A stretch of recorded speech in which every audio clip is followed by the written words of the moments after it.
মুক্তি এবং চিকিৎসার দাবিতে নেমে অনেকবার আহত হয়েছি। আমার অনেকগুলো ছবি ভাইরাল হয়েছে তখন। আজকে তখন যদি জানতাম যে এই দুধ দিয়ে কালসাপ পালা হবে, তাহলে জীবনে হয়তো বিএনপির জন্য রাস্তায় নামতাম না। আমরা আসলে মানে দুধ দিয়ে কালসাপ পেলেছি, যেটা মনে হচ্ছে যে আমি নিজে মার খেয়েছি বিএনপির জন্য।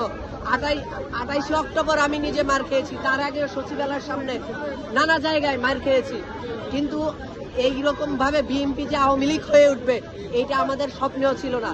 আমরা বিএনপিকে স্পষ্টভাবে বলতে চাই যে আপনারা এনসিপি কে রাজনৈতিকভাবে মোকাবেলা করেন, নাসিরউদ্দিন পাটোয়ারিকে রাজনৈতিকভাবে মোকাবেলা করেন, আসিফ মাহমুদকে এবং সার্জিসকে, হাসনাতকে আপনারা আপনাদের যদি শক্তি সামর্থ্য থাকে তাইলে আপনারা রাজনৈতিকভাবে মোকাবেলা করেন।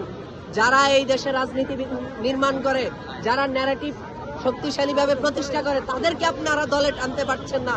আপনারা ওই যে রাশেদ খানের মতো কিছু হাফসি গোলামকে কম দামে কিনে নিয়ে আপনারা উপদেষ্টা বানিয়ে আপনারা আপনাদের রাজনীতি নির্মাণ করবেন।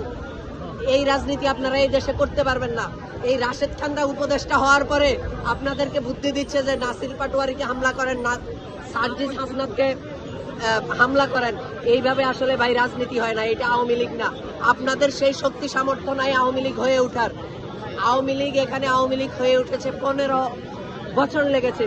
আপনারা 15 মাসের আগেই আওয়ামী লীগ হয়ে ওঠার চেষ্টা করছেন।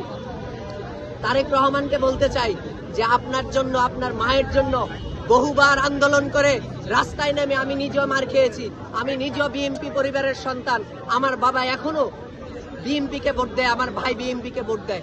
আমরা হয়তো এই চাঁদাবাজির কারণে এই বিএনপিটা আমরা করতে পারি নাই।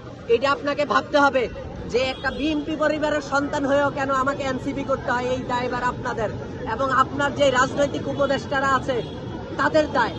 বলে বারবার এই একটা জিনিস উল্লেখ করতে চাই যে এনসিপি কে আপনারা রাজনৈতিকভাবে মোকাবেলা করেন।